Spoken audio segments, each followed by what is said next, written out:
오늘 제목은 제게 주어졌던 제목은 그 지구촌 그 선교 정책의 변화와 새로운 도전이다. 지난번에 했었던 그 포스트 코비드 미션 스트래티지 앤 폴리시에 이제 연결되어지는 그러한 강의 제목인데요. 이 지구촌 선교 정책의 변화와 새로운 도전을 알려면 지금 우리가 살고 있는 세상이 어떻게 바뀌고 있는가 하는 것을 정확하게 한번 알아가는 게 중요하겠다라는 생각이 듭니다. 그래서 이것은 이제 우리가 그 럼피지 세일 또는 뭐 게라지 세일이라고도 말하는 건데요. 이제 미국이나 유럽에 사시는 분들은 아마 이런 것들을 많이 경험하실 것 같아요. 그 이사를 가시다 보면 한국은 용달차를 불러서 모든 집을 가지고 가는데 요즘 추세가 그 웬만한 거는 다 그냥 뭐 게라지 세일로 팔고요. 그리고 이제 그냥 앨범이나 뭐 여권이나 아주 중요한 거 몇 가지만 가지고 가는데 미국 분들에게 좀 어려운 것 중에 하나가 속옷도 팔더라고요. 근데 그걸 너무 뭐 부끄럽지 않게 그래서 영국도 물론 그렇습니다만은 그래서 이것은 바로 뭐냐면은 이 우리가 어떠한 새 집을 이사를 가려면 그 전에 있었던 뭐 수십 년 동안 갖고 있었던 모든 물건들이 필요 없는 게 많거든요. 버릴 건 버리고 그 다음에 내가 쓰지 않는 전등이나 침대나 뭐 이런 것들은 굳이 다른 지역으로 가는데 가지고 갈 필요 없으니까 이걸 팔아버리는 거죠. 그래서 우리가 지금 이러한 그 지구촌에 일어났던 많은 것들을 보면은 그 이제 펠리스 티클이라고 하는 교수님께서 그 보스턴 대학의 이제 교수님이신데 인류는 그 500년마다 한 번씩 변화를 겪어왔다는 겁니다.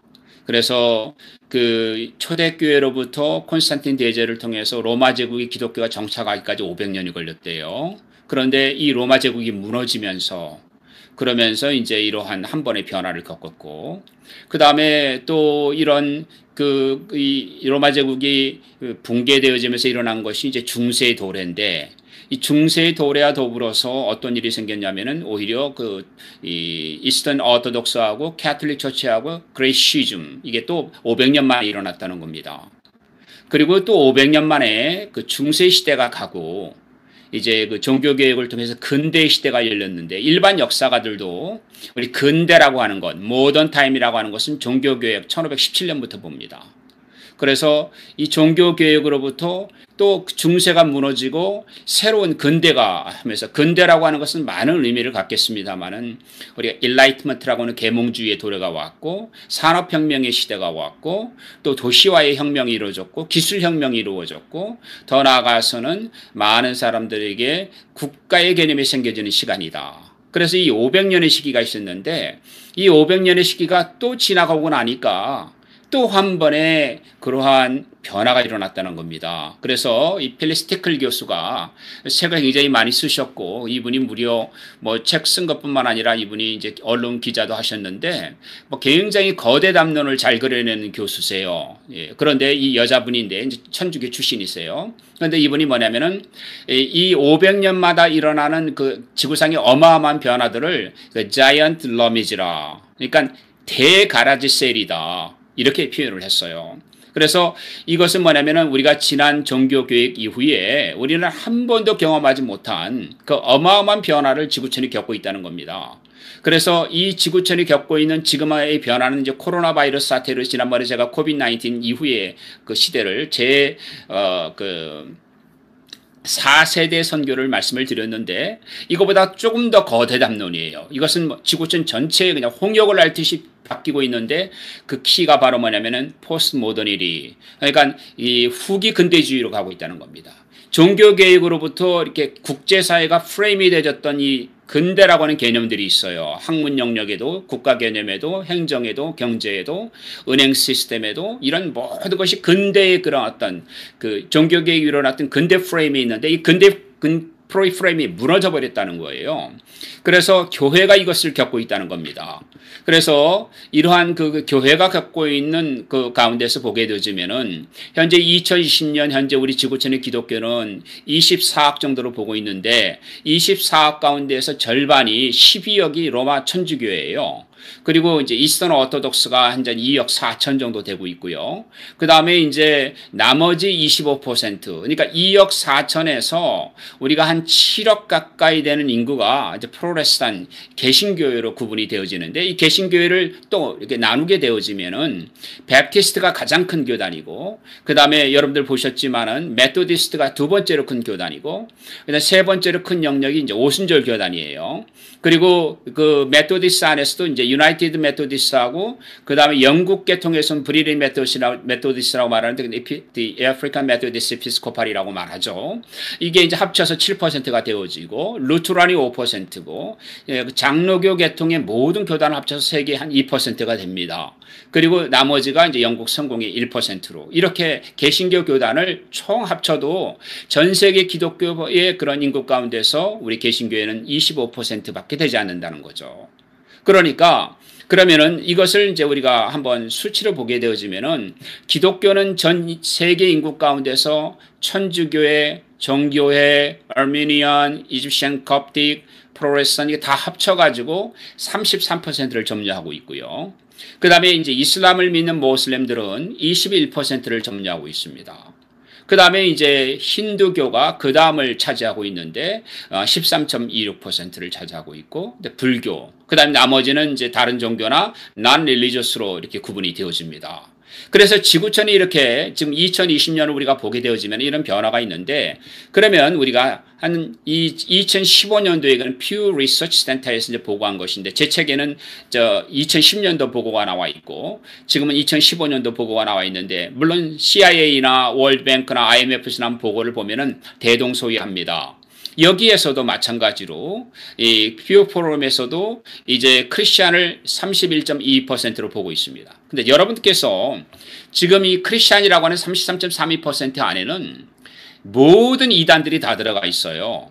그러니까 뭐냐면 몰몬교도 들어가 있고, 뭐 그 다음에 또 인디펜던트 그런 컬틱 무브먼트 들어가 있고, 그래서 이제 이런 것들을 생각하면 이게 33.32%고요.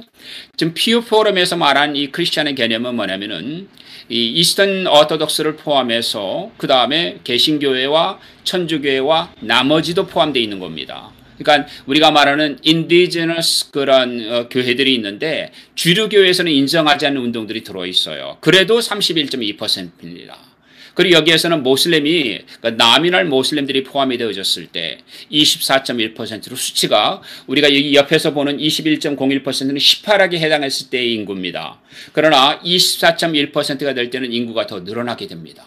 그래서 이제 힌두교나 불교도가 들어가게 되어지는데, 이것을 한번 100년 동안의 종교 분포들을 비교해보면 어떨까라는 것을 한번 보기 위해서 제가 여기에 대한 말씀을 드리면은, 자, 이 그림을 여러분들 보시면 지금 지난 500년 동안에 우리가 이 인류가 겪을 수 없는 일들을 겪게 되어지는데, 그것이 초대교회로부터 500년, 그 다음에 대분열의 시대 500년, 종교개혁 500년, 그리고 종교개혁 이후에 또 한 번의 500년을 겪으면서 자이언트 러미지 세일이 시작됐는데, 이 자이언트 러미지 세일 가운데서 우리 인류는 뭘 겪고 있느냐. 지금 이 코비드-19은 하나로 말하면 외적인 그러한 변화라면, 지금 제가 오늘 강의에서 말씀드리는 내용은 내부적인 변화들이에요.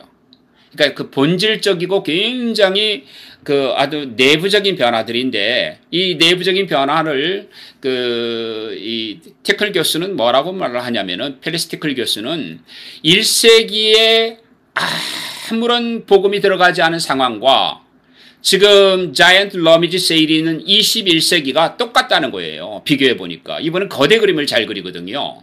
필리스 교수가. 그래서 이렇게 얘기를 했는데, 그분이 헤셀그레이브라고 하는 선교학자의 글을 인용을 했어요. 근데 데이비드 헤셀그레이브라는 선교학자도 그 책에 보면 어떤 얘기를 하냐면은, 지금 우리가 21세기를 살고 있는 21세기는 어떤 세계와 같으냐면은 로마 제국과 비슷하다는 거예요. 그 로마 제국에서는 예수님이 누군지도 몰랐고, 또 심지어는 기독교의 복음이 뭔지도 몰랐는데, 아주 정말 다신교적이고 우상숭배가 심화되어 있고, 그 다음에 전혀 기독교의 복음을 받아들이지 알 수 없는 그런 준비가 안 된 상태에서 복음이 증거됐다는 겁니다. 그래서 그러한 상황처럼 21세기의 기독교와 다른 종교와 모든 상황을 조사를 해보니까 현재 21세기의 그런 모든 지구촌의 모습들은 1세기와 별반 다르지 않다. 그래서 우리가 이것을 뭐라고 표현할 길이 없어서 일단은 마틴 루터로부터 시작되어졌던 근대, 이 근대는 이제 세 개씩 읽었거든요. 하나는 뭐냐면은 이제 우리가 르네상스 이후에 일어나는 근대, 그 다음에 산업혁명의 시대, 그다음 세 번째가 기술혁명의 시대로 이렇게 세 개로 역사가들은 구분을 하는데 지금 이 프레임을 벗어나 버렸다는 거예요. 기술혁명의 시대도, 산업혁명의 시대도, 그 다음에 근대국가의 개념도 벗어나 버린 포스트 모던 시대로 우리가 들어왔다는 겁니다. 그래서 우리가 생각하는 포스트 모던은 훨씬 더 거대의 담론이고 또 우리가 생각하지 못했던 많은 일들이 일어나게 되는데 그중에 제일 큰 변화가 뭐냐면 환경의 변화라는 겁니다. 지구촌의 환경이 바뀌어졌다. 그러니까 자이언트 러미지 세일이 있어서 다 옛날 것을 버리게 되는데 로마 제국이 무너지니까 뭐냐면 로마 제국이 갖고 있던 제국의 시스템, 법제도 다 무너져 버리고 중세로 갔어요. 이제 그게 피우돌리즘으로 갔단 말이죠. 봉건주의 영주제도로 가버렸어요. 근데 봉건제도 영주제를 무너뜨린 게 바로 뭡니까? 그것이 또 마틴 루터의 종교개혁이에요. 그래서 봉건제도가 사라져버렸거든요. 이게 어마어마한 변화 아닙니까? 그런데 그러면 우리가 21세기 기독교는 뭐냐면은 지난 세기 기독교의 모든 것들이 부정당하고 있다는 거예요. 마치 자이언트 러미지 세일에 아니면 가라지 세일에 되면은 내가 필요 없는 물건은 집안에 다 버리고 새 집으로 갈 때는 뭐예요? 내 몸만 가고 가서 새 것을 사면 되죠. 지금 기독교가 그렇다는 겁니다. 현재 21세기 기독교는 과거에 우리가 가지고 있던 전통이라는 것, 과거에 우리가 가지고 있던 그런 고정관념이라는 것, 또 과거에 가지고 있던 이런 개념들을 다 그 상쇄하고도 남을 만한 환경이 만들어졌다는 겁니다.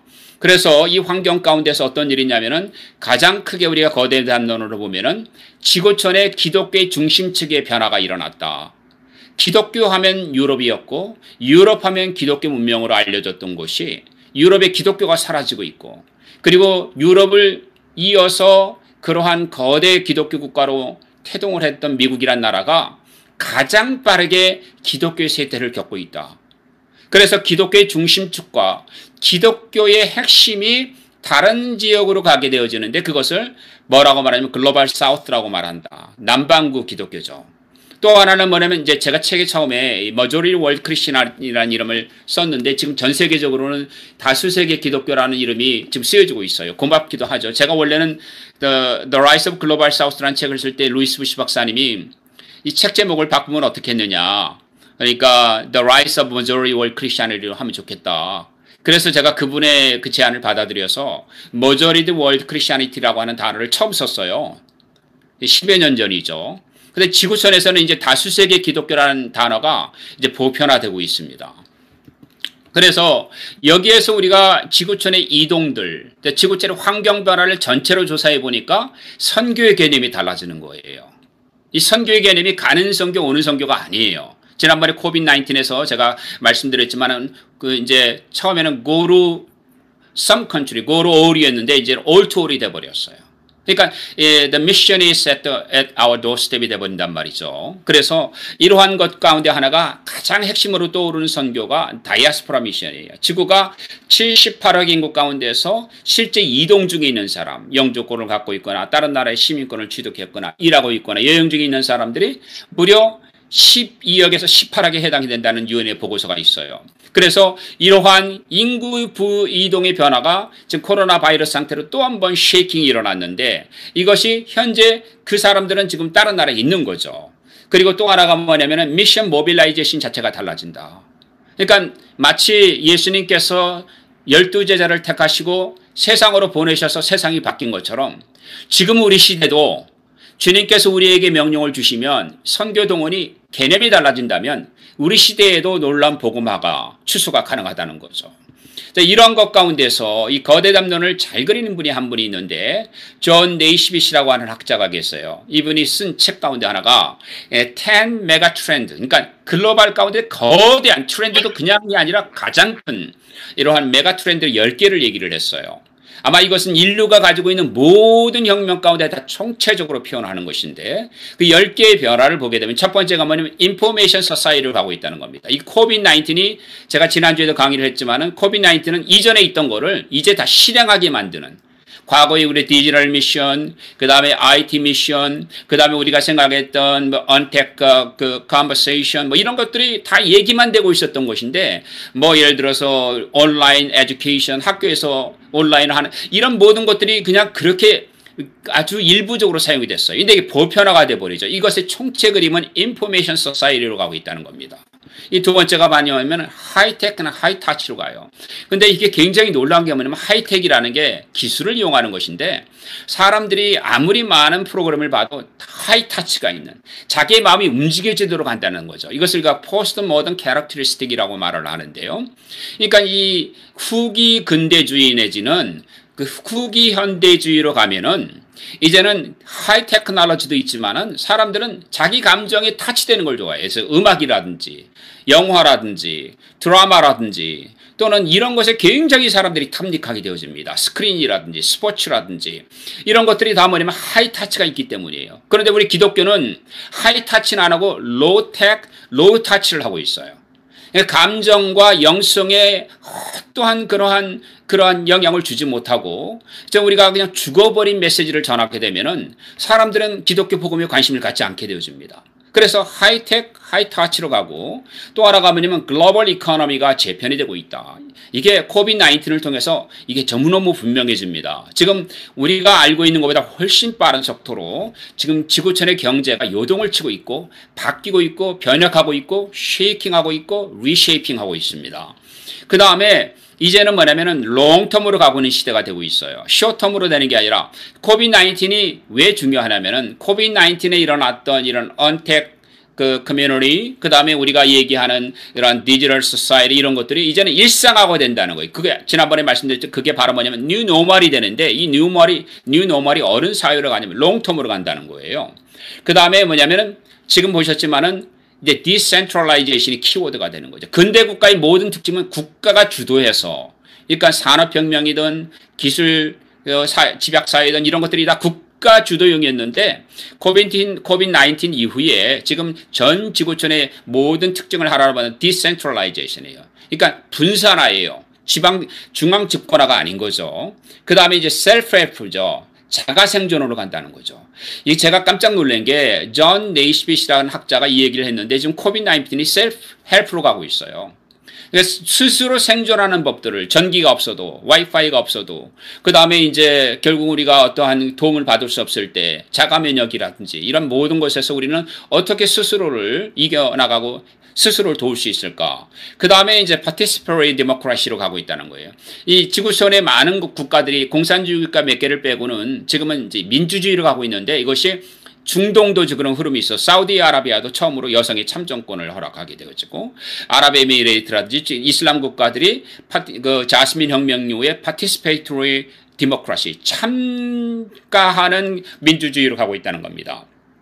그 다음에 아주 중요한 게 네트워킹의 시대로 간다는 거죠. 이 네트워킹은 플랫폼 소사이로 하는 것과 같이 괴를 같이 하는데 지난번에 말씀드렸던 코비드-19 이후의 세계는 네트워킹이에요.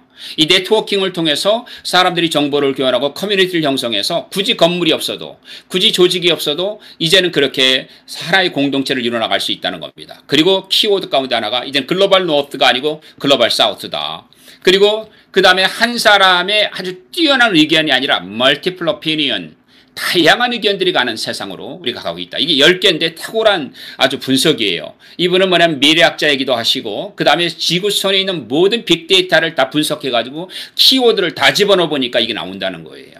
그래서 이것을 봤을 때 21세기의 메가 트렌드로서 우리 지구촌의 지금 그림을 본다면 이 유럽의 시대로 유럽이 지금 GDP를 28%를 갖고 있어요. 근데 유럽의 시대가 근대 국가는 유럽의 시대죠. 왜냐면은 근대 국가의 출범은 어떤 것을 말합니까? 그것은 지구상의 지리상의 발견을 말하고 식민지 시대를 만들었고 식민지주의 시대는 식민주의 선교를 만들었어요.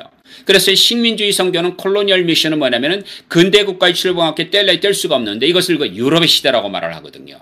근데 근대 국가는 근대 국가의 출발과 지리상의 발견과 식민주의 선교와 더불어서 산업혁명까지는 유럽의 시대였다가 이제는 결국은 미국으로 건너오게 되는데 1899년에 이 대영 제국의 모든 GDP를 합친 것보다 미국이 앞질러 가게 돼버렸어요.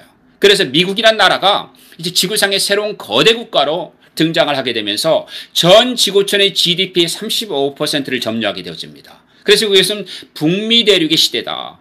특히 이제 캐나다가 포함됐을 때 그런 거죠. 그런데 미국만 합치면 캐나다가 그렇게 크지 않으니까 미국과 캐나다 두 개를 합쳤을 때 이게 북미 시대가 왔다는 거예요.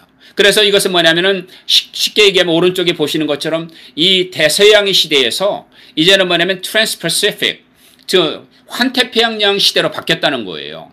그런데 이것이 지금 우리 시대에 어떻게 바뀌느냐? 이제는 이스트에이시아 시대로 바뀐다. 근데 이스트에이시아라고 하는 게 불과 3개 나라밖에 안 되거든요. 이 중국과 대한민국과 그리고 결국은 일본이에요. 그런데 이 3개 나라를 합치니까 지구촌의 27% GDP를 점유하는 겁니다. 결코 작지 않은 거죠. 여기에 우리가 눈여겨볼 게 중국이라고 하는 나라와 대한민국이라고 하는 나라예요. 그런데 이것은 제 얘기가 아니고 그 네이스비트 학자의 이제 얘기인데요. 그래서 이것이 뭐냐면은 결국은 어떻게 우리에게 바뀌어지느냐. 대서양 시대에서 환태평양 시대로 가면서 지구촌에 어마어마한 변화가 일어나는데 이 변화가 뭐냐면 이스트에이시아 중심으로 해서 글로벌 사우스, 그 남반구 기독교가 또 아주 중요하게 되어지고 이것과 더불어서 뭐냐면은 우리 지구촌은 어디로도 모르는 개척 시대를 마치 1세기 시대와 같은 시대를 맞이하고 있다는 겁니다. 자, 그러면 우리가 이스트에이시아만 한번 이렇게 보게 되면은 이제 북미주에는 네프타가 결성돼 캐나다하고 미국이 있고 멕시코가 들어가 있고요. 그 다음에 이제 미국권에 들어가는 것이 이제 머콜스라고 하는 것이 들어가 있어요. 그리고 이 전 미국을 합치면 FTA라고 하는 것을 이제 협상 중에 있는 거죠. 그리고 EU의 25개국이 아까 말씀드린 것처럼 28선 점유하는 것이 이렇게 들어가 있고, 그리고 이제 EU의 복속 국가의 개념 ACP, 아프리카의 모든 나라들이 EU의 경제 개념 들어가고 있고, 그 다음에 이제 사우스 에이시아, 즉 이 사우스 에이시아 PTA가 들어가 있고, 그 다음에 아세안 10개 국가가 이 안에 들어가 있는데, 지금 제가 이 화살표를 그려놓은 이게 바로 뭐냐면 동아시아 공동체, 이 경제협력체의 3개 나라예요. 중국과 한국과 일본이 이 안에 들어가 있는 겁니다. 그런데 이게 앞으로는 지구촌의 지도국가로 부상할 거라는 거죠. 그러면은 우리는 여기에서 유럽이라고 하는 것을 한번 봐야 될 것 같고, 미국을 한번 봐야 될 것 같고, 그 다음에 우리가 나머지 세계를 한번 봐야 될 것 같은데, 이 지금 유럽은 어떤 일을 겪고 있냐면은 계몽주의, 근대국가의 출범주의 계몽주의를 겪으면서 사실은 심각한 그러한 그 신앙을 떠나는 일들이 계몽주의로부터 시작되는 거죠. 인라이튼이라는 얘기가 뭐냐면은 무지의 시대로부터 The Age of Negligence, Age of Ignorance라고 표현을 하는데, 어거스트 공트 같은 분도 얘기하셨고, 장자크 루소 같은 분도 얘기하셨고, 그래서 그것이 뭐냐면 Age of Negligence가 바로 뭐냐면은 기독교였다는 거예요. 그래서 굉장히 계몽주의는 반기독교적입니다. 그래서 이 유럽은 그때부터 기독교를 떠나기 시작해요. 그러면서 산업혁명이 일어나면서 도시화가 가속이 되어지고, 이 도시화가 가속이 되어지면서 어떻게 되냐면은 근대의 개념이 형성이 되는 거예요. 아까 말씀드린 종교개혁 이후에 시작됐지만 근대라고 하는 개념, 봉건으로서 벗어나자는 거예요. 퓨덜리즘으로부터. 그래서 봉건으로부터 벗어나면서 이제 기독교가 가지고 있는 구조가 봉건제도의 하여튼 근간이었는데 전부 기독교가 부정당합니다. 그래서 기독교가 부정당하는 이것을 학문적으로 secularization. 다시 말씀드리면 이것이 우리가 얘기하는 소위 말하면 세속화라고 표현을 할 수 있는 거죠. 그래서 기독교의 위기가 오게 돼요. 그런데 놀랍게도 유럽이 가장 기독교가 쇠퇴할 때 선교운동이 일어났어요. 그것을 우리가 아이러니라고 말합니다. 그러니까 유럽이 가장 기독교가 활발할 때 복음을 전한 게 아니고, 사실은 통계를 내보면은 이런 뭐 데니스 할레 미션이라든지 선교운동, SBM 운동이라든지, 그 다음에 그러니까 영국 SBM이죠. 그 다음에 또 이 미국 같은 경우는 Student Volunteer Movement for Foreign Mission, 이렇게 전부 다 뭐냐면은 가장 기독교가 쇠퇴할 때 일어났던 시기적으로는 그런 것입니다. 그래서 기독교 위기를 보게 되어지면은 우리가 이렇게 이 많은 선교운동이 일어나고 난 다음에 제3세계에 많은 기독교가 이제 선포가 되어져서 이제 소위 말하면 후기 식민주의 시대로 건너가는 것이 지금 1960년대로 볼 수가 있어요. 이때는 뭐냐면은 Invisible Religious Revolution이 일어났다. 이건 이제 그 지저스 무브먼트라고 얘기를 하는데, 미국에서는 캠퍼스에서 히피들이 일어나고, 이 히피들과 함께 이제 기독교가 부흥이 일어나면서 이것을 Invisible Religious Revolution이 일어나는데, 신앙을 떠나고 전혀 다른 형태의 그 뉴에이지 무브먼트라든지 이런 것들이 일어나게 돼요. 그런데 이것의 근간은 뭐냐면은 이 근대의 기독교의 가장 위기는 프랑스 혁명이 가장 많이 차지하고 있고, 두 번째로는 1차 세계대전과 2차 세계대전 이후에 기독교의 근원적인 변화가 일어나게 되어지고, 그리고 유럽인의 마음 가운데서 기독교가 떨어지면서 새로운 삶으로 기독교가 없이도 살아갈 수 있는 유럽 사회로 바뀌게 되어지는데, 이 1960년대 대부분의 유럽 국가들이 독일, 네덜란드, 영국, 스웨덴, 프랑스, 이탈리아 이런 나라들이 완전히 기독교를 떠나요. 그래서 지금 유럽을 보게 되어지면은 스칸디네비안 국가들은 전체 교회 출석률이 1%가 안 돼요. 영국 같은 나라가 가장 높은 나라 가운데 하나는 6% 됩니다. 반대로 아일랜드 같은 나라는 천주교인데 천주교 출석률이 상당히 높아요. 그러나 이탈리아 같은 나라는 그 위치크래프트 마녀들이 이탈리아 신부들보다 훨씬 많아요. 그래서 유럽은 어느 나라를 봐도 유럽은 더 이상 옛날의 기독교 공동체의 유럽이 아닙니다. 또 하나 우리가 볼 수 있는 것은 이제 종교는 그전에는 시빌 릴리전이라고 해서 국가가 교회를 11조를 걷어주고 교회 건물을 지어줬습니다. 지난 500년 동안. 그런데 이제는 이것이 교회는 개인의 영역으로 들어가게 됩니다. 프라이베테이션이 일어나게 되고요. 그러면서 이제는 유럽도 하나의 종교만을 갖고 있다가 다종교가 되게 되죠. 릴리지어스 플루러리즘이 일어나게 돼요. 종교다원주의로. 그렇게 되면서 기독교 외의 이슬람과 다른 것들을 받아들이게 되어집니다. 그리고 이것이 우리가 소위 말하는 후기 근대주의 탄생으로 연결되어지는 거죠. 이것이 지금 20세기에 겪는 기독교의 홍역으로 다시 오게 되어지는 것입니다. 그리고 이것이 포스트 모더니티와 포스트 콜로니얼리즘은 2차 세계대전 이후에 같이 흥기하게 되어지면서 기독교 전반의 어마어마한 변화를 이렇게 되어지는 것이죠. 그래서 기독교 신앙이 쇠퇴하게 되어지는데, 이제 콜린 모리스라는 학자는 뭐라고 말하면 교회 출석률이 현저하게 떨어진다. 이 교회 출석률에 관한 부분은 제 책에 자세히 언급을 했는데요. 계속 좀 출석률이 줄어들고 있어요. 그리고 많은 사람들이 제가 losing church faith인데 IT를 제가 눈을 시력이 안 좋아가지고 이게 타자가 빠진 것을 용서해 주시기 바랍니다. 계속해서 기독교는 쇠퇴하고 있어요. 그 다음에 뭐냐면은 이클레지스칼디 하프컨트리아라고 해가지고 이게 뭐냐면 교회에는 속해 있는데요. 출석은 안 해요. 영국 여왕이 그 영국 성공이 수장으로 돼 있는데 결국은요 신앙을 갖고 있지 않아요. 영국에 있는 많은 그러한 그 상원의원들이 이슬람으로 개종률이 제일 높아요. 그러니까 이러한 것들이 뭐냐면 기독교가 신앙은 없어도 종교 생활로 삶을 살다가 유럽이 결국은 종교의 어떤 그 신앙의 근본을 떠나게 되니까 어떻게 되죠? 결국은 종교의 겉모습은 유지하고 있지만 그러나 실제적으로는 신앙생활을 하고 있지 않은 겁니다. 그 다음에 더 중요한 것은 뭐냐면 내부적 세속화가 일어납니다. 그래서 교회나 그러한 그 성직자들의 그런 타락이 일어나게 되어지고, 제가 조금 시간을 빨리빨리 이제 제가 말을 빨리 하겠습니다. 그러면서 이제 복음주의 세태가 일어나게 되고 영적인 그러한 열정들이 사라지게 돼요. 그래서 이것을 Secularization Syndrome이라고 얘기를 하는데, 많은 사람들 유럽인들이 교회를 나가지 않고 나는 크리스찬이라고 말하는 노미널. 그래서 제가 아까 통계의 33%, 통계 31% 이렇게 전 세계를 말하지만 아직도 유럽이 많이 차지하고 있거든요.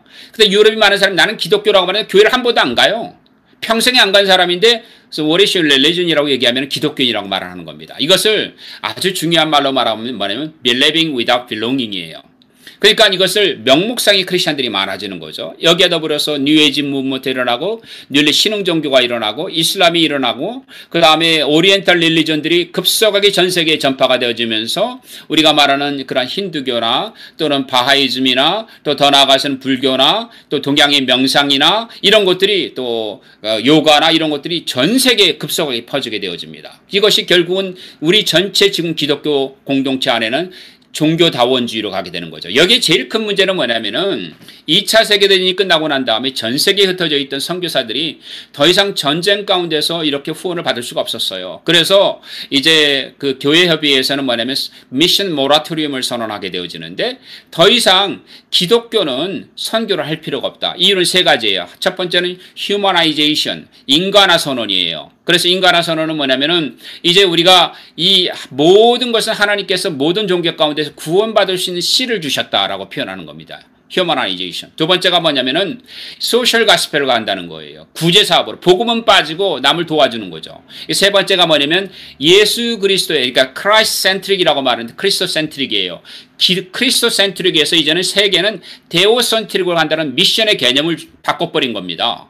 그러니까 미션의 개념을 바꿔버리는 건 뭐냐면은 모든 사람들이 구원받을 대상이 아니라 기독교 다수세계에 있는 유럽이나 미국이 어떻게 말을 하냐면은 선교사를 보내고 선교를 해야 될 국가들, 아프리카나 아시아나 수많은 나라들을 향해서 뭐라고 말하냐면은 당신들이 갖고 있는 종교 생활만 열심히 하면은 원시 종교가 됐든 애니미즘이 됐든 불교가 됐든 이걸 열심히만 하면은 구원을 받습니다. 라고 말하는 소위 릴리지어스 플루리즘이 이때부터 생겨나기 시작하는 거죠. 그러면서 기독교 선교를 완전히 근간을 무너뜨려서 이것이 정말 황폐화됐을 때 1974년, 그로부터 14년 뒤의 일이에요. 1974년에 바로 잔 스타트 박사라든지 빌리그램 박사라든지 랄프 윈터 박사라든지 이런 분들이 아니다.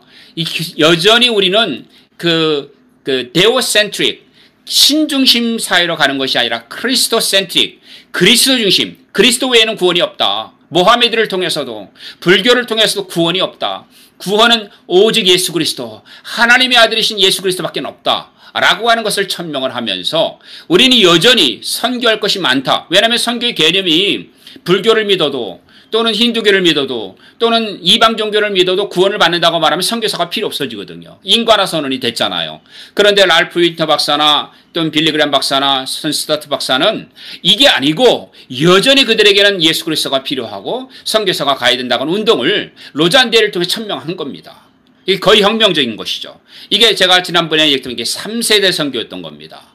그러니까 1세대, 2세대 선교가 끝나면 해안 선교, 내지 선교, 3세대 선교의 길을 빌리그램 박사가 열었는데 이제 이 코비드-19을 통해서 우리에게 또 한 번의 선교 시대가 열린다고 저는 봅니다. 이번에 우리 많은 선교사님들과 함께 같이 대화하고 우리 함께 모색하는 거죠. 제가 답변을 드릴 수가 없어요. 저도 함께 모색해 나가고 같이 질문을 던져드리는 겁니다. 우리 코비드-19 시대를 통해서 하나님은 우리에게 어떤 선교를 원하시는가? 어떻게 지구촌을 바뀌고 아까 말씀드린 것처럼 이제 500년마다 주기적으로 지구촌이 바뀌었는데 사실 보니까 2000년 만에 변화했다는 거예요. 필리스 티클 교수의 얘기하면은 2000년 동안에 해당하는 그것은 뭐 데이비드 헤셀그레이브도 똑같은 얘기를 했는데 2000년 동안에 할 수 있는 것이 바뀌어서 초대교회 같은 환경이 만들어졌다는 겁니다. 이제는 유럽이 더 이상 기독교의 종주국을 자치할 수도 없고 미국도 그렇다는 거예요. 그러면 우리는 새로운 창조를 하고 새로운 질서를 만들어내고 새로운 선교를 해야 되는 시대가 왔다는 거죠. 이건 답이 없는 거예요. 마치 우리가 똑같은 겁니다. 내가 아이가 됐을 때 아이가 되는 법을 안 배워본 적이 없거든요. 모든 것이 다 새로운 것입니다. 아이로 태어나는 순간. 근데 그것도 마찬가지. 부모가 되는 것을 배워본 적이 없는데 한 번도 아기를 키워본 적이 없는 그런 아이가 태어나는 순간 부모는 모든 것을 배우게 되죠. 아이가 울 때 어떻게 해줘야 되는지, 아이가 기뻐하는 것이 무엇인지. 그러면서 배워나가는 것처럼 지금 우리 시대의 기독교는 그렇게 배우고 창조해 나가는 시대가 됐다는 겁니다. 그래서 이 지금 기독교가 사라져버린 유럽을 보면서 우리가 배워야 될 교훈들이 어마어마하게 많아요. 그런데 그 배워야 할 교훈이 뭐냐면은 유럽은 더 이상 선교사를 파송하는 국가가 아니라 선교지가 되어졌다는 거고요. 그 다음에 유럽의 그런 많은 것들을 이슬람 이민자들이 수많은 국가에서 왔던 식민지 시대에 살았던 사람들이 유럽을 채우고 있고 미국을 채우고 있고 전 세계를 채우고 있습니다. 그래서 이미그레이션 미션에 대해서 우리가 굉장히 눈여겨봐야 합니다. 그 다음에 존재하는 교회들에 대한 평가를 해야 합니다. 그리고 그 다음에 하나님께서 이럴 때마다 이렇게 죽어가는 시대에도 부흥을 주셨고 대각성 운동을 주셨고 해서 죽어가는 교회를 깨워주셨어요. 아까 말씀드렸던 가장 놀라운 선교운동은 미국과 유럽이 가장 쇠퇴할 때 선교운동이 일어났거든요. SCM이라고 하는 이러한 것이 소위 말하는 Student Christian Mission이 영국에서 일어났는데 이 SCM은 바로 뭐냐면은 영국 교회가 가장 쇠퇴했을 때 일어나서 허슨 테일러라든지 이런 선교운동이 일어나서 소위 놀랍게 변화가 일어나게 된 거죠. 또 마찬가지 미국 교회가 그렇게 올라가는 것이 아닌데 미국 교회가 무디를 통해서 SBM 운동이 일어나면서 가장 많은 선교사를 파송하게 된 것입니다. 자, 그것이 바로 부흥과 대각성 운동과 그런 교회를 같이 하고 있는 것입니다. 그리고 이미그레이션과 더불어서 디아스포라, 세계에 흩어졌던 사람들이 도리어 모슬렘들에 가서는 100년을 선교해도 선교가 안 됐는데 이 모슬렘들이 이제는 유럽으로 미국으로 와서 복음을 들을 수 있는 기회가 된 거죠. 그러면 이 기회를 우리가 어떻게 잡아야 되느냐? 힌두 교도들이 지금 어마어마한 속도로, 그러니까 중국만 하더라도 중국에 있는 미니멈, 그러니까 3세대까지 합치면 1억이고요. 2세대까지 합치게 되면 8,500만 명의 중국인 디아스포라가 있어요. 그 다음에 중국인 디아스포라보다 많은 그 다음 두 번째가 어디입니까? 인도예요. 인도는 5천만 명의 디아스포라를 갖고 있습니다. 그래서 인도 안에 복음화율은 2.3%인데 인도 밖의 복음화율은 어마어마하게 높아요. 그래서 이것을 우리가 잘 분석해서 이러한 사람들이 다시금 뭐냐면은 이제 Empire Strike Back이라고 말하는데 인도 밖에 있었던 인도인들이 영국이나 다른 나라에서 예수를 믿고 다시 인도를 복음하는 전략이 필요하죠. 그러한 것 똑같은 전략들이 우리 시대는 이 디아스포라를 단순히 하나의 개념으로 보는 것이 아니라 총체적 개념으로 봐야 합니다. 그 다음에 교회가 존재하는 교회에 대한 이 교회들을 보니까 예수를 제가 영국에서 가장 놀랐던 것 중에 하나가 뭐냐면은 제가 187교회를 조사를 했는데 교회에서 예수 그리스도는 구세주라고 하는 설교를 안 해요. 그래서 제가 신부님들하고 성공의 신부님들하고 목사님들에게 질문을 던지면 이슬람에도 구원이 있고 힌두교에도 구원인데 왜 예수 그리스도만 말해야 되느냐. 우리는 용서와 화해를 말할 뿐이다. 이게 어마어마한 거죠. 우리 보스턴에도 컨그리게이션 유니티리안 처치들이 있는데 이 성경만 안 갖다 놓고요. 이 보스턴에 이 교회들이 찬송가가 없어요. 그러면서 힌두교의 경전을 읽고 이슬람의 그런 코란을 읽고요. 예배 시간에. 그리고 더 놀라운 것은 불교의 찬송가를 불러요. 기독교 복음만 전하지 않습니다. 그래서 우리 선교사님들도 내가 성령 충만한 선교사인가? 우리가 이 지금 하는 교회도 이게 정말 성령 충만한 교회인가? 우리가 하는 사역이 이 정책과 선교의 구조를 따라서 사역하는 게 아니라 성령님의 운행하심. 1세기 교회는 뭐죠? 성령님의 말하심을 따라서 바나바와 사울을 선교사로 파송했고 성령님이 말씀하시니까 금식하며 기도했고 성령의 음성을 따라서 사도 바울은 사역을 하지 않았습니까? 그래서 우리는 1세기의 상황을 본다면 지금 21세기의 선교도 성경으로 돌아가자. 이 성경이 말하는 성령 충만한 교회, 성령 충만한 사역으로 가야 된다는 겁니다. 그리고 여기에 이제 비즈니스 에스 미션이 또 하나의 트렌드로 등장하고 있고 하우스 오브 프레이어. 이게 뭐냐면은 1세기의 교회는 제가 이것은 정말 따로 강의를 해야 되는 부분인데 좀 안타깝습니다. 이런 시간마다 늘 시간이 부족해서 많은 얘기를 하지 못하는데요. 1세기부터 콘스탄틴 대제까지 모든 고고학적 조사를 해보면은 초대교회는 매일 예배를 드렸습니다. 그것도 하루에 3번씩. 이게 어마어마한 일들이에요. 이슬람은 하루에 5번씩 기도합니다. 기독교는 이슬람을 능가할 만한 영적인 구조를 못 갖고 있어요. 왜냐하면 콘스탄틴 대제 이후에 썬데이 처치고로 바뀌어버렸거든요. 그 기독교가 원래 성경이 말한 대로 가지 않고 기독교 일주일에 한 번 예배를 드리는 종교적. 그래서 우리가 종교를 2개의 영역으로 보는데 하나는 뭐냐면 spiritual religion이 있고요. 또 하나는 뭐냐면은 institutional religion이 있어요. spiritual religion은 뭐냐면 영적으로 교제하는 종교예요. 그런데 institutionalized는 제도화된 거예요.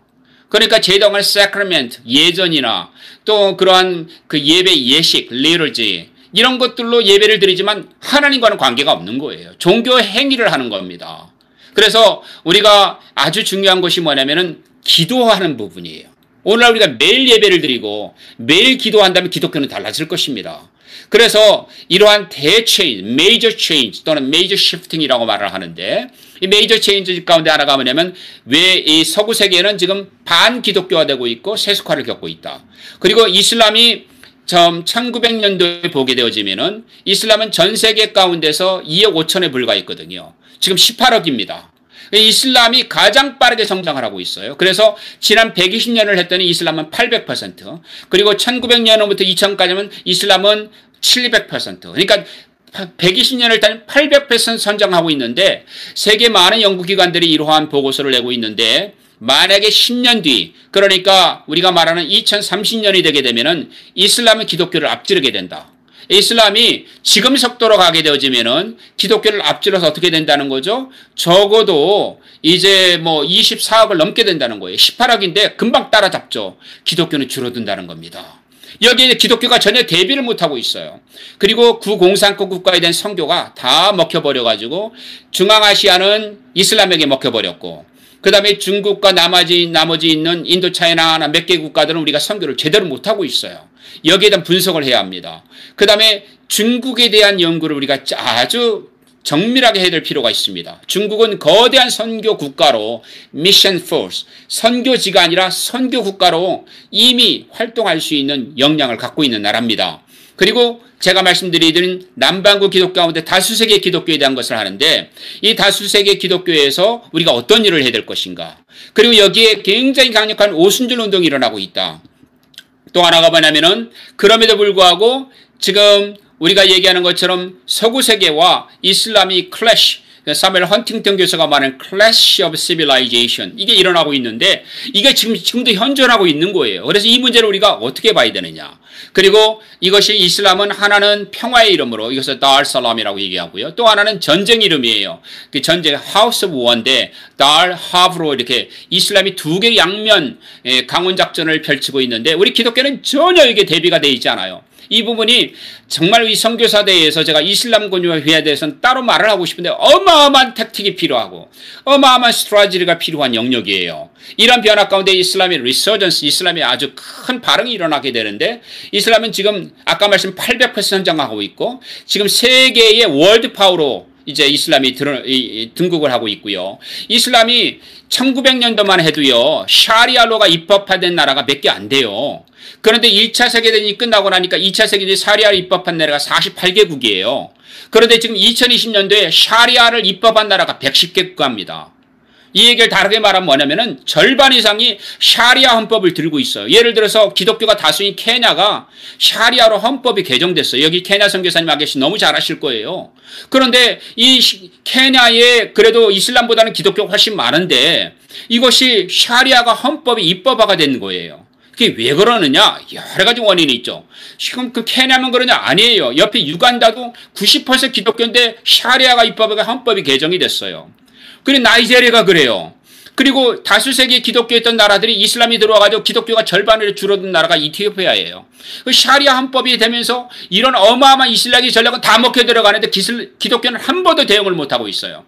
거기에 가장 큰 원인이 뭐냐면 지난주에도 우리 김성진 소장님이 얘기했는데 기독교가 뭐냐면은 모든 선교사람들이 프란티어 미션을 하고 있거든요. 전방 선교로 프란티어 미션을 하고 계시는데 이 선교 가운데 그 하나하나를 보면 선교사님은 각계 전투를 하고 있어요. 근데 각계 전투 가운데 아주 커요 혼자 싸우고 그나마 팀 사역하는 것들 보면은 소대를 이루고 있어요. 중대를 이루는 경우도 거의 드물고 대대를 이루는 경우도 거의 드물고 대대를 이루어서 또 연대를 이루고 사단을 이루고 그 다음에 군단을 이루어야 되는데 군단 단위로 이루는 선교가 하나도 없어요. 지금 지구촌에. OMF, 웩선교 해도 선교사님들 다 보면 전부 다면 각계전투로 프란티어 미션을 하고 있단 말이죠. 그러니까 이슬람은 전략적으로 전 세계를 집어삼키고 있는데 기독교는 거기에 대응이 안 되는 거예요. 그래서 기독교는 계속 줄어들고 있어요, 사실은.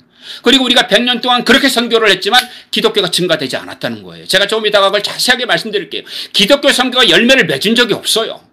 그래서 이 부분에 우리가 솔직하게 우리 기독교 선교에 대해서 우리가 어디에 있는지를 우리가 보지를 못하고 있다는 거예요. 나는 지금 열심히 총을 쏴대고 있는데 이 총을 쏴대고 있는데 이슬람은 어떻게 오고 있어요? 쓰나미로 오고 있어요. 나는 지금 열심히 양동이를 퍼서 내고 있는데 저기 거대한 쓰나미가 오고 있는 거예요. 근데 그거 이슬람은 왜 그러느냐? 헌법과 정치 제도와 문화와 교육과 이것을 국가 단위로 움직이기 때문입니다. 우리 기독교는 그렇게 움직이지 않습니다. 이 기독교 선교에 대해서 이제는 재고할 때가 된 겁니다. 이제는 우리가 어떻게 선교해야 되는지, 이제 우리가 소대 단위로 선교하는 시대는 끝을 내야 합니다. 우리가 각계전파라는 시대는 끝을 내야 합니다. 다 같이 움직여져서 전체 군대를 일으키는 시스템을 구축을 해야 합니다. 그런데 지금 이슬람은 뭐냐면 안티 웨스턴으로 가서 반속으로 가고 있죠. 그리고 이 이슬람이 아까 말씀한 다알 살람 같은 경우는 뭐죠? 평화의 이름이지만 다알 하브는 뭐죠? 전쟁의 이름이에요. 그리고 양쪽을 다 양원해서 굉장히 군사 조직하고 있어요. 그리고 이 지금 이슬람의 오일 베이스드, 제가 이 통계는 따로 정말 보고를 해드리고 싶을 정도인데 사우디 왕가가 자트라고 하는 11.5%를 내거든요. 이거 하나만 해도 한 해에 800억 달러를 내고 있어요. 이거는 이제 공식적인 통계고 비공식 통계에 의하면 1,800억 달러를 내고 있다는 거예요. 왕가가 개인적으로 내는 거는. 그러니까 왕가가 내는 국가적인 공식이 800억 달러고 실제 왕들이 내는 뭐 공주나 또는 프린세스 왕자들이 내는 것은 합치면 1,800억 달러가 된다는 거죠. 그런데 여러분 미국 교단 선교부의 전체 절반을 차지하는 선교부가 IMB 아닙니까? 인터내셔널 보드 오브 미션인데 여기에서 이 서던 베프티스트 처치가 절반을 차지하고 있어요. 근데 이게 3억 달러예요. 그러니까 그 liability asset을 빼고 얘기하는 겁니다. 그러니까 뭐 다 합쳐서 6억 달러에 미국의 선교부에 지출하는 돈이. 그런데 사우디 왕가에서 공식적인 게 아니 비공식적인 거 빼고 공식적인 것만 내는 헌금이 800억 달러예요. 여러분 게임이 됩니까? 그들은 그냥 한 국가에 은행을 세우고 대학을 세우고 선교 현황을 바꾸고 있어요. 케냐가 바뀌고 있잖아요. 탄자니아가 바뀌고 있잖아요. 유간다가 바뀌고 있잖아요. 여러분 사우스단이 바뀌고 있잖아요. 잠비아가 바뀌고 있잖아요. 나이제리아 가봉이 바뀌고 있잖아요. 그래서 이것을 뭐라고 말하냐면 섭사하란 인베이드라고 표현을 합니다. 그러니까 사하라 남단으로부터 대이슬람의 반격이 시작됐다는 거예요. 지금 여러분 우리가 이렇게 선교를 기독교 선교를 손 놓고 내 앞에 내 선교 나는 지금 내가 있는 이 지역에 어떻게 할까 이것만 하다가 보면은 우리는 어느새 거대한 쓰나미에 전 인류가 이슬람에게 파묻혀버릴 것입니다. 이것은 뭐냐면은 돈을 가지고 있는 거예요. 이슬람이. 이 돈을 어떻게 할 것이냐. 그리고 또 하나는 뭐냐면 이슬람은 중앙아시아라든지 또는 서남아시아라든지 보게 되면은 그 나라의 포클 릴리전과 아주 긴밀하게 결합되어 있어요. 그러니까 파키스탄의 이슬람을 보면은 사실은 사우디아라비아는 워낙에 다르죠. 방글라데시 이슬람을 보면 전혀 다르죠. 그래서 우리가 이슬람을 대하는 방식도 뭐냐면은 또 하나하나를 정확하게 분석할 필요가 있습니다. 그리고 이것이 뭐냐면은 소위 말하면 geopolitical, economic, sociological, integrity, religion 이러한 시스템. 그러니까 이슬람은 정치의 힘도 있고 경제의 힘도 있고 그 다음에 사회학적 힘도 있는 통합적으로 가고 있다는 거예요. 공동체도 이루고 있고 교육도 가고 있고 그 다음에 또 의료도 가고 있고 거기에는 시장도 가고 있고 거기에는 경제도 가고 있고 거기에는 정치도 가고 있고 거기에는 헌법도 가고 있더라는 거예요. 그래서 샤리아에 우리가 트라이얼러지라고 얘기하는 샤리아와 더불어서 하디시라고 하는 것과 그 다음에 코란이라고 하는 것이 세계가 하나로 가서 전 세계를 침략하고 있는 것이 20세기예요. 우리는 이 도전에 지금 직면하고 있는데 우리는 앞눈을 못 보고 내 앞에 선교만 생각하고 있습니다. 이거는 아니지요. 그래서 여러분 글로벌 사우스와 글로벌 노스를 2009년도에 유엔에서 보고한 것을 기초로 한 이 도표인데 여기에 보게 되면은 이제 적어도 그 25,000불 이상의 GDP를 갖고 그 per capita를 갖고 있는 나라들 이것을 국민들이 25,000불 이상 하는 나라를 이 부유한 국가들 글로벌 노스라고 말하고 그 다음에 25,000불 미만으로 되는 나라들 글로벌 사우스라고 말하는데 여러분 여기에 놀라운 그림이 하나 있지 않습니까? 이게 뭐냐면 오른쪽에 이 보시면은 우리나라가 북한과 중국 이렇게 해서 아프리카와 멕시코까지 여기는 전부 다 남반구로 들어가는데 우리나라가 어디로 들어가죠? 북반구로 들어가요. 이 얘기는 뭡니까? 우리가 OECD에 들어가 있고 세계 10위 경제대국이고 군사로 세계 6위에서 7위의 대국이고 우리가 선교로 말하면 세계 3위고 그다음 우리나라가 가지고 있는 세계 글로벌 랭킹 가운데 탑으로 들어가는 게 어마어마하게 많아요. 한국은 더 이상 글로벌 사우스가 아니에요. 그런데 우리나라를 보게 되어지면은 딱 교착 지점이 있어요. 그러니까 우리가 예전에는 글로벌 사우스였어요. 옛날에는 우리가 다수세계였어요. 우리나라가 옛날엔 가난한 나라였어요. 가난한 나라에서 글로벌 노스로 들어간 나라가 거의 없어요. 그런 나라가 없습니다. 여기 보시면 원래 부유했던 나라들이에요. 근데 우리나라가 거기 들어간 거예요. 선교도 선교를 받는 피선교지에서 선교 국가가 됐어요. 그래서 지구상에서 글로벌 노스와 글로벌 사우스를 다 경험한 나라는 한국밖에 없어요. 그리고 이 다수세계 기독교의 지도자 국가로 부상할 수 있는 나라는 한국밖에 없습니다.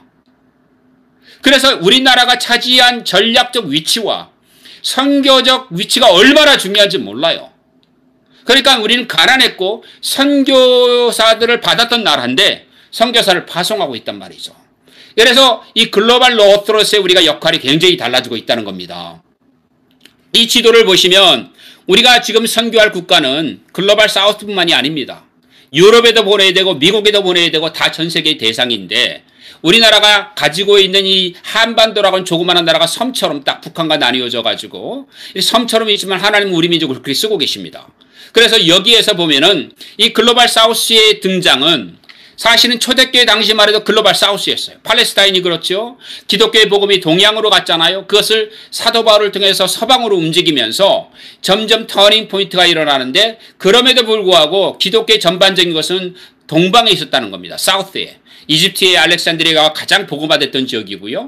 그 다음에 팔레스타인이나 중동 지역이 가장 복음화됐던 지역입니다. 그런데 923년에 통계를 내보니까 이제 이것이 역전현상이 일어나면서 유럽 중심으로 갑니다. 그리고 유럽 중심으로 가다가 이제 다시금 1900년대에 가면서 유럽이 바닥을 치게 되면서 기독교의 복음이 온 세상으로 전파가 되어지면서 다수 세계의 기독교가 소수이긴 하지만 성장하기 시작하면서 유럽과 미국에 죽어가는 기독교의 공동체를 상쇄하게 되어져요. 이것을 1980년대를 글로벌 사우스의 역전현상이라고 말을 합니다. 그래서 이 역전현상 가운데 시프팅을 보게 되면 유럽과 북아메리카의 기독교를 본 1800년에는 99%의 기독교인이 북아메리카와 유럽에 있었어요. 나머지 1%가 남반구에 있었던 거죠. 그리고 100년 뒤에 보게 되니까 90%의 기독교가 유럽과 북미 대륙에 있었어요. 그런데 이제 10%가 남반구로 오게 돼요. 근데 1985년도, 아까는 말씀드린 81년도는 남반구, 여기 81년도인데, 여기 통계에 보게 되면 이것은 이제 피오 포럼에서 얘기하는 거예요. 여기에서 보게 되면 50%가 이미 역전현상이 일어났어요. 그리고 불과 25년을 봤는데, 이게 어마어마한 변화가, 25년이 얼마 안 되잖아요.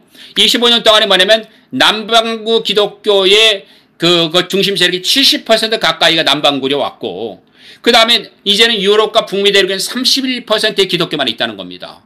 그래서 기독교의 주류가 옛날 기독교면 맨날 백인들의 얼굴로 가득 채워졌다가 이제 기독교의 주요 얼굴들이 이렇게 뭐 케냐에 우리가 보게 되면은 또 케냐가 아니죠. 태국 뭐 다른 나라 소수 부족들 이런 다른 나라 사람들로 쫙 바뀌고 있다는 겁니다. 자, 그래서 지금 남반구와 북반구 또는 남반구와 동반구 뭐 이런 것들을 보게 되면은 지금 이 5분의 4 세계, 아시아와 아프리카, 라틴 아메리카가 뭐냐면 기독교 전체 58%예요. 이것은 라틴 아메리카, 아프리카만 합친 겁니다. 1900년대에 보게 되면은 아프리카의 기독교는 9.2%였는데 지금은 45%를 넘어갑니다. 그리고 2020년도 최근에 제가 어제도 제가 들어가 보니까 지금 47%로 올라갔어요. 아프리카는 계속 기독교가 성장하고 있습니다. 그리고 이 시간 동안에 기독교가 성장한 것이 뭐냐면은 굉장히 놀라운 것 같은데 100년 전과 비교하면 똑같아요. 그런데 뭐냐면은 이 인구 성장률을 보게 되면은 626%가 성장을 했는데 이 남반구 기독교 성장은 뭐냐면 3,500%의 성장이에요. 그러니까 북반구 기독교가 주는 만큼 남반구 기독교가 성장을 한 겁니다. 그 중에 가장 괄목할 만한 것은 아프리카고요. 남미는 천주교에서 개신교의 시프팅이 일어났던 겁니다. 그리고 아시아는 서서히 성장을 하고 있는 거죠. 여기 익셉션한 나라가 한국입니다. 그래서 여기에 우리가 서방구 세계와 다수 세계 기독교를 통계를 낸다면 지난 100년 동안에 전부 여전히 서방 세계가 이렇게 차지하다가 1985년이 가장 중요한 터닝 포인트. 그리고 이렇게 되면서 이제는 계속 다수 세계 중심으로 가기 때문에 세계 선교의 혁명, 세계 선교의 주도권, 세계 선교의 모든 것들이 남반구로 갈 것입니다. 오늘 저희 보스턴 시각으로 저희 로잔 대회장인 더글라스 머설 박사가 말씀을 증거하게 돼요. 근데 이분은 얼마나 그 남반구 기독교에 대한 정체를 잘 알고 있는 분인지 몰라요. 왜냐하면 이분은 자기 사위도 사위가 아니죠. 며느리도 한국 사람이고 이분이 일본에서 선교사로 계셨고 그런데 우리가 지금 소위 말하면은 기독교의 중심이 이렇게 바뀌는 걸 합니다. 그래서 그는 2세죠. 미국 이표포인데 마이클 오. 하버드 나오고 또 이렇게 나온 형제인데 이 마이클 오가 일본에서 신학교 학장을 했었거든요. 그래서 마이클 오를 자기 후계자로 이렇게 할 정도로 지금 다수 세계의 기독교에 대한 이해가 깊은 분이에요. 그래서 저는 뭐냐면 우리 한국 선교사님들이 이제는 재교육할 때가 됐다. 그러니까 내가 선교하던 30년, 40년 하던 선교에 매몰리지 말고 지금 세계가 어떻게 바뀌는지를 봐야 된다는 거예요. 끊임없이 아까 제가 인포메이션 소사이티로 가고 있다고 그랬죠. 세계가 어떻게 바뀌는지. 여러분 지금 5년 뒤에 또 어떻게 바뀔지 모릅니다. 어마어마하게 바뀌고 있어요. 이 바뀌는 트렌드를 가장 모르는 분들이 선교사님들이에요. 지구촌의 선교 환경, 아까 제가 인바이먼트가 바뀌고 있다고 그랬죠. 그래서 고전식으로 하면 안 돼요. 이제 우리가 이전에 했던 방식이 아니고 새로운 선교 혁명의 시대가 필요한 겁니다.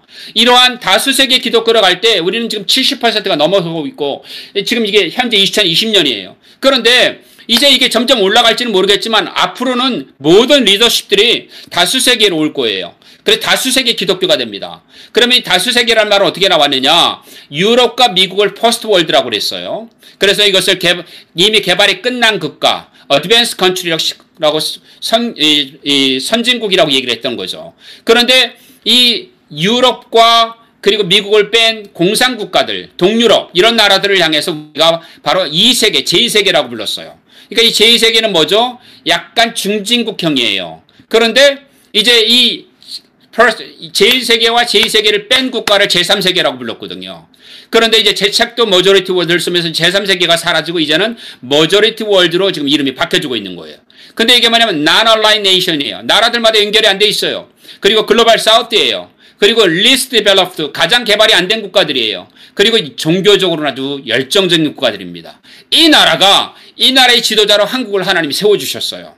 그래서 우리는 여기에서 이 머저리티 월드는 아시아와 아프리카, 라틴 아메리카의 58%의 기독교들이 살고 있고 웨스트는 아까 42%라고 말하지만 이것은 제가 1985년도에 통계고 그 다음에 여러분 여기에서 이것은 바로 뭐냐면은 우리가 눈여겨볼 것은 굉장히 명목상의 크리스찬들이 많다는 거예요. 유럽과 서구권에는. 자, 그러면은 여기에 선교사의 전체를 한번 보게 되면은 전 세계 기독교에서 나와 있던 선교사님 숫자는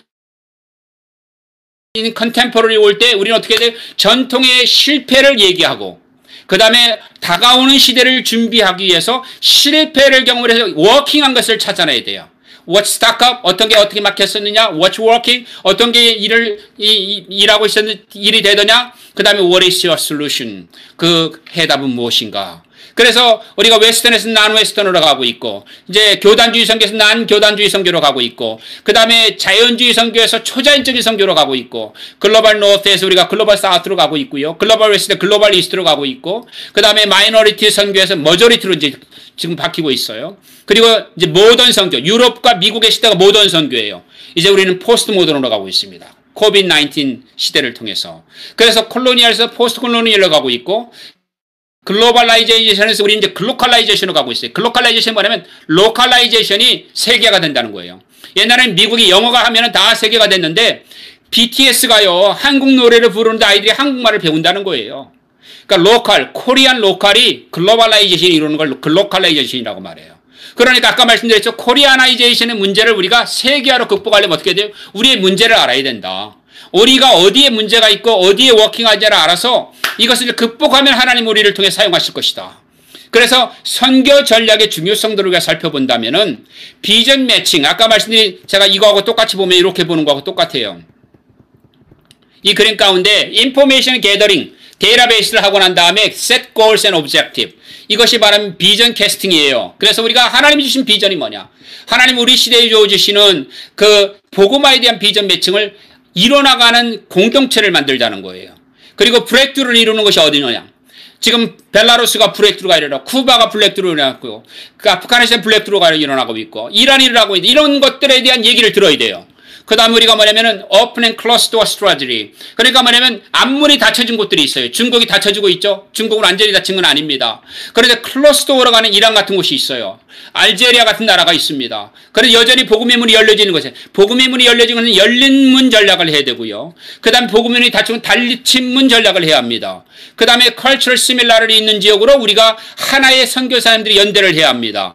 그 다음에 그래서 불교권, 이슬람권, 적어도 유럽의 세큘러리즘 그리고 힌두권은 따로 해야 합니다. 공산권도 그렇고 제가 여기 힌두권을 빼먹었네요. 그리고 이코노믹 디벨로프먼트가 일어난 지역마다 우리가 전략을 새로 짜야 합니다. 그래서 이것을 리저널 미션이라고 말하는데 한 예로 인도차이나를 제가 예를 들면은 인도차이나 물론 세계도 해당이 되는데 이란이나 북한이나 알제리아 같은 나라가 바로 뭐냐면 클로스 소사이티예요. 폐쇄 국가인데 가장 선교가 많이 일어나고 있어요. 여기는 사람이 선교사가 못 들어가니까 하나님이 직접 일하세요. 그 다음에 Limited Open Society, 이 열린 사회로 가고 있는데 한정되고 있어요. 베트남, 캄보디아, 차이나, 중앙아시아가 그렇죠. 이런 곳에서는 선교사가 추방당하고 있어요. 우즈베키스탄, 키르기스탄, 자자키스탄. 그런데 지금 도리어 우즈베키스탄에 부흥이 일어나고 있어요. 우리가 이걸 잘 알아야 합니다. 그 다음에 Full Open Society, 완전히 열려있는데 선교가 안 되는 나라가 있어요. 일본이 그렇죠. 태국이 그렇죠. 왜 선교가 안 되는지 우리가 알아야 합니다. 그 다음에 또 하나가 뭐냐면 트랜지셔널 오픈 소사이티로 가는 나라가 있어요. 미얀마, 인디아. 이런 선교를 그냥 무작정으로 선교가 이전에는 뱀하면 다 하려고 그랬어요. 안 되죠. 나라가 달린 대로 환경이 다른데요. 그럼 우리가 이전에 뭐 나야 다 하려고 그래. 안 되죠. 나라의 환경 케이스가 다른데 선교는 전략적으로 각 지역을 어떻게 해보느냐에 달라질 것입니다. 미션 타입이 있는 거예요. 그래서 프리 타입이 있고 컨플릭트 존이 있고 이데올로지 컨트롤 존이 있고 코이전 존 4개 존으로 우리가 나눠야 됩니다. 프리 존은 뭐냐면 복음을 자유롭게 전할 수 있는 지역들이 있어요. 그 다음에 기독교와 이슬람 또는 불교와 기독교, 힌두교와 기독교가 컨플릭트하는 존들이 있어요. 그 다음에 이데올로지 컨트롤 존이 있어요. 중국이라든지 큐바라든지 라오스라든지 이런 곳들이 있어요. 그 다음에 이런 것들이 공존하는 지역이 있어요. 코이기지스. 이 4개 지역으로 나눠서 우리 선교의 형태를 바꿔야 된다. 그렇다면 미션 타입을 어떤 식으로 바꿔야 되느냐? 프리존에는 프리존에 맞는 선교 양식이 있고 프리존에 제일 많은 게 세큘러라이제이션이 일어나고 있어요. 유럽이 그렇고요. 일본이 그렇고요. 여기에는 뭐냐면은 이슬람도 세큘러를 보면은 이미 칼리프 제도를 하고 술탄 제도를 폐기하고 그 다음에 어떻게 했죠? 세속화를 받아들인 터키가 거듭나면서 중앙아시아와 많은 것을 제2이슬람화를 하고 있죠. 이런 전략들 우리가 알아야 합니다. 그리고 샤리아에 대한 새로운 개념들이 필요하죠. 그 다음에 여기에 보게 되면은 릴리지스 프리덤이 있다고 하지만 종교적인 제약을 하는 것들이 사실은 있어요. 그러나 종교적인 프리덤이 있는 곳에서는 어떻게 우리가 복음을 전하는지 전략이 달라져야 된다는 겁니다. 그리고 웨스터나이제이션이 일어나고 있는 곳이 대부분 프리존 국가들이에요. 여러분들이 지금 듣고 있는 많은 선교사님들이 나는 어느 국가인가가 금방 오실 겁니다. 이 컨플릭트 존인 나라들이 있어요. 컨플릭트 존인 나라들을 보게 되면 나이제리아가 그렇고요. 그 다음에는 가나가 그렇고요. 수단, 사우스단, 노스단 나라가 나뉘어졌습니다만은 이런 나라들이 그렇습니다. 그 다음에 인도 차이나 가운데 보면은 타일랜드나 남반부의 이슬람하고 그 다음에 나머지의 그런 불교도로 나뉘어져 있죠. 그 다음에 이제 우리가 이런 것들을 보게 되면 그런 겁니다. 그런데 실제로는 브레이크트루 존이 일어나는 나라들이 있어요. 선교의 돌파가 일어나는 나라가 있다는 거예요. 지금 우리 시대에. 이제 그게 니카라과 그렇고요. 그 다음에 아라비아의 뭐 지금 국가들이 그래요. 아랍에미리트가 그렇고 바레인이 그렇고 선교가 어마어마하게 되고 있어요. 이거는 제가 따로 얘기하고 싶어요. 여러분 우리 선교사님들이 안 가는 데서 하나님 일을 하고 계세요. 아르메니아가 그렇고 인도네시아와 타일랜드가 그렇고 이집트가 그렇고 이런 곳에 부흥이 일어나고 있습니다. 그 다음에 이제 이데올로지 컨트롤 같은 경우 보게 되면은 이 벨라루스 같은 경우는 지금 세계 가장 독재 국가예요. 그런데 가장 개신교회가 800% 이상 성장하고 있는 나라입니다. 큐바가 그렇죠. 그 다음에 이란이 그렇죠. 그리고 리비아가 그렇죠. 그 다음에 아프가니스탄이 그렇죠. 북한이 그렇습니다. 가장 많이 교회가 성장하는 나라들. 근데 여기 공통점이 뭔지 아세요? 선교사님들이 없어요. 그런데 하나님이 일을 하세요. 이 비밀을 우리가 알아야 합니다. 그 다음에 또 이제 인도 차이나가 라오스 같은 나라가 그래요. 그리고 이제 이 선교에 이 굉장히 그 이슬람적인 공동체 구조를 갖고 있기 때문에 선교의 그 어떤 브레이크가 불가능한 나라들이 있어요. 이것을 세너베릭 네이션이라고 말하는데 공동체에서 삶을 오랫동안 살아왔던 나라들이에요. 발칸반도의 보스니아나 불가리아나 마세도니아가 그렇습니다. 점점 이슬람화되고 있죠. 레바논이 그렇고 이집트가 그렇고 케냐가 그렇고 유간다가 그렇고 탄자니아가 그렇고 인도 차이나에서 미얀마가 그래요. 그러니까 공동체 생활로 모든 것이 불교라든지 이슬람 이거 딱 꽉 짜여져 있어요. 이것은요 한 방을 터뜨려줘야 합니다. 이 나라들은 뭔가 외부적인 충격들이 필요해요. 이것은 제가 나중에 정말 시간이 되면 이 부분에서 다시 한번 얘기를 하려고 합니다. 그래서 미션 타입이 달라져야 된다. 우리는 미션 타입이 프리 컨트리에 대한 전략이 달라져야 되고 컨플릭트에 대한 선교 전략이 달라져야 되고 이데올로지 컨트롤 나라에 대한 선교 전략이 달라져야 되고 코이지스트 컨트리에 대한 선교 전략이 달라져야 된다. 그러면은 제가 밑에 놨지만은 이 자유로운 선교가 가는 국가에는 뭐냐면 성장이 안 일어나고 있어요. 오히려 스테빌라이즈는 디클라인 디마이스 되고 있어요. 그리고 교회가 성장하는 유일한 이런 자유국가들은 뭐냐면은 에트닉 커뮤니티만 하고 있어요. 베트남에서는 예를 들어서 몽족이라든지 캄보디아의 같은 경우 보게 되면은 캄보디아 보게 되면 라오하고 몽족이라든지 또 필리핀 같은 경우는 필리핀의 개신교회가 굉장히 도시를 중심으로 일어나고 있든지 일본 같은 경우는 뭐 제일교포라든지 아주 소수민족이라든지 이런 것들로 돼 있다는 거예요. 그러니까 사실은 기독교가 전체를 복음화를 베트남이 못하고 있는 겁니다. 이런 원인들을 봐서 어떻게 우리가 기독교를 전체적으로 확산할 수 있는가 한 전략과 정책을 다시 짜야만 합니다. 이 컨플릭트는 나이제리아 절반이 개신교와 그 다음에 기독교와 이제 이슬람으로 나뉘어져 있고, 케냐도 그렇고, 케냐는 뭐 한 30% 이슬람이 있죠. 이티오피아는 지금 이슬람이 훨씬 많아졌어요. 탄자니아도 한 30-40% 되죠. 타일랜드도 한 10% 가까이 되죠. 근데 이런 나라들을 보게 되면은 이 기독교 굉장히 서로 이 기독교와 다른 종교 아니면 다른 종교끼리 굉장히 이런 적대 감정이 많아요. 여기에 선교 전략을 우리가 이 해석하는 방법들이 달라져야 됩니다. 그 다음에 좀 이데올로지컬 컨트롤 소사이는 되게 초자연적인 역사들이 많고요. 그 다음에 코에이지스 컨트리 인도나 이런 나라들을 보게 되면은 no horizontal transfer가 일어나고 있어요. 한 번도 기독교 성장이 안 되고 여전히 100년 전이나 똑같아 인도는. 이런 변화들을 통해서 우리가 어떻게 전략을 다시 짜야 되느냐 하는 부분들이 있고, 이를 특별히 코엑시스트나 나라 같은 보면 인도 같은 경우는 나갈랜드라든지 나가족이죠. 카시아의 뭐 우리 한국처럼 생긴 그런 사람들이에요. 사실은 9개 주가. 그러니까 사실은 동양인처럼 생긴 사람들이에요. 인도 사람들이 힌디나 그런 벵갈 족속들이 아니에요. 남부 케랄라나 이런 지역은 또 거기도 소수민족입니다. 그래서 트라이벌 리바이벌만 일어나고 있어요. 근데 이것을 어떻게 우리가 전 인도와 전 그러한 지역으로 바꿀 수 있느냐는 전략들이 필요하다고 봅니다. 그래서 미션 스트라테지 시프팅이 필요하다. 우리 시대에는 21세기 선교 포스트 코비드 19 미션은 달라져야 된다. 그것이 콜로니얼 선교에서 시빌라이제이션, 커머셜라이제이션, 크리스천라이제이션 이렇게 왔던 것을 우리가 탈바꿈해서 이제는 포스트 코비드 19 미션으로 가고 있다는 거죠.